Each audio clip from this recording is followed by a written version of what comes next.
ಕೇಂದ್ರದಲ್ಲಿ ಕಾಂಗ್ರೆಸ್ ಅಧಿಕಾರಕ್ಕೆ ಬಂದರೆ ರೈತರ ಸಂಪೂರ್ಣ ಸಾಲ ಮನ್ನಾ. ಸಿಎಂ ಸಿದ್ದರಾಮಯ್ಯ. ಈ ಬಾರಿ ಕೇಂದ್ರದಲ್ಲಿ ಕಾಂಗ್ರೆಸ್ ಅಧಿಕಾರಕ್ಕೆ ಬಂದರೆ ರೈತರ ಸಾಲವನ್ನು ಮನ್ನಾ ಮಾಡಲಾಗುತ್ತದೆ ಎಂದು ಸಿಎಂ ಸಿದ್ದರಾಮಯ್ಯರವರು ಹೇಳಿದರು. ಅವರು ಬಾಗೇಪಲ್ಲಿ ಪಟ್ಟಣದ ಕೆಎಚ್ಬಿ ಲೇಔಟ್ನಲ್ಲಿ ಚಿಕ್ಕಬಳ್ಳಾಪುರ ಜಿಲ್ಲೆಯ ಲೋಕಸಭಾ ಅಭ್ಯರ್ಥಿ ರಕ್ಷಾರಾಮಯ್ಯ ಪರ ಚುನಾವಣೆ ಮತಪ್ರಚಾರ ಬೃಹತ್ ಸಮಾವೇಶದಲ್ಲಿ ಮಾತನಾಡಿದರು.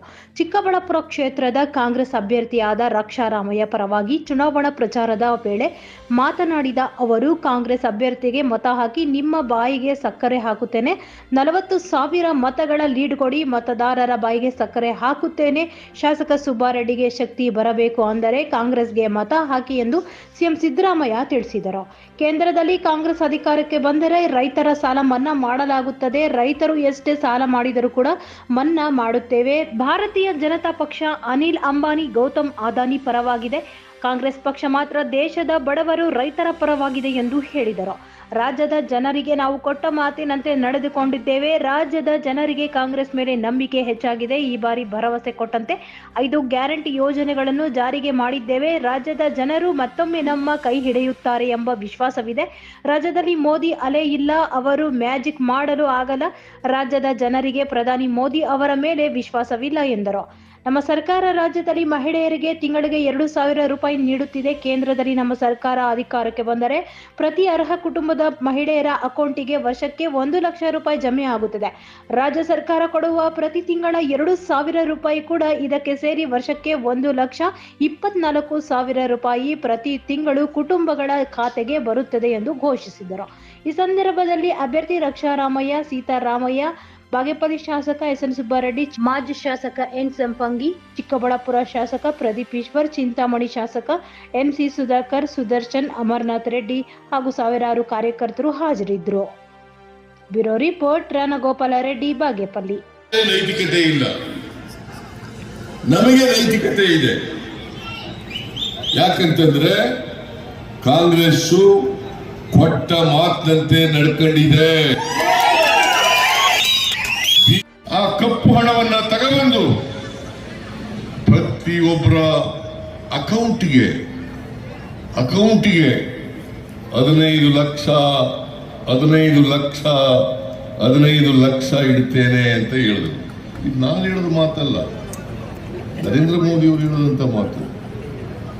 ನಿಮ್ಗೆ 10 ವರ್ಷದಲ್ಲಿ 15 ರೂಪಾಯಿ ನಿಮ್ಮ ಅಕೌಂಟ್ ಬಂದಿದ್ಯಾ? ನಿಮ್ಮ ಅಕೌಂಟ್ ಬಂದಿದೆಯಾ?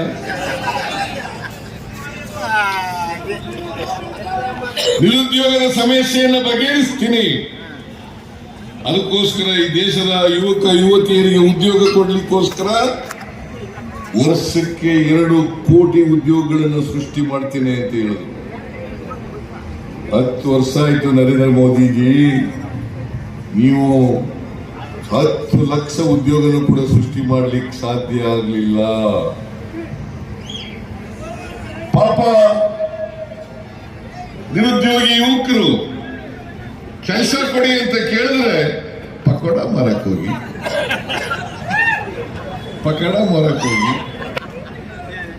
ಉದ್ಯೋಗ ಕೇಳಿದ್ರೆ ಪಕೋಡ ಮಾರಕ್ ಹೋಗಿ.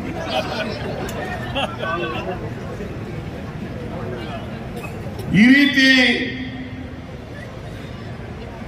ಯುವಕರಿಗೆ ಪ್ರಕಾರ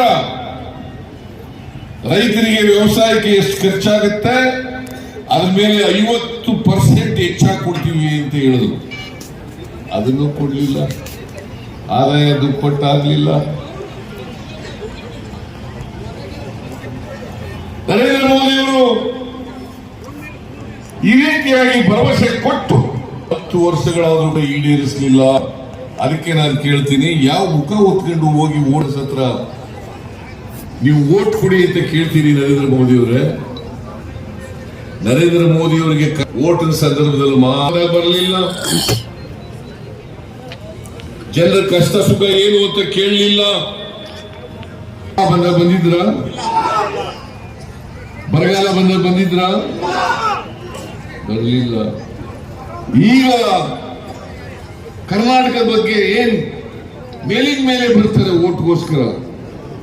ನಾ 20ನೇ ತಾರೀಕು ಇಲ್ಲಿ ಚಿಕ್ಕಬಳ್ಳಾಪುರಕ್ಕೂ ಕೂಡ ಬರ್ತಾ ಇದ್ದಾರೆ ಓಟ್ ಕೇಳಕ್ಕೆ. ಯಾರ ಪರವಾಗಿ? ಭ್ರಷ್ಟ ಭ್ರಷ್ಟ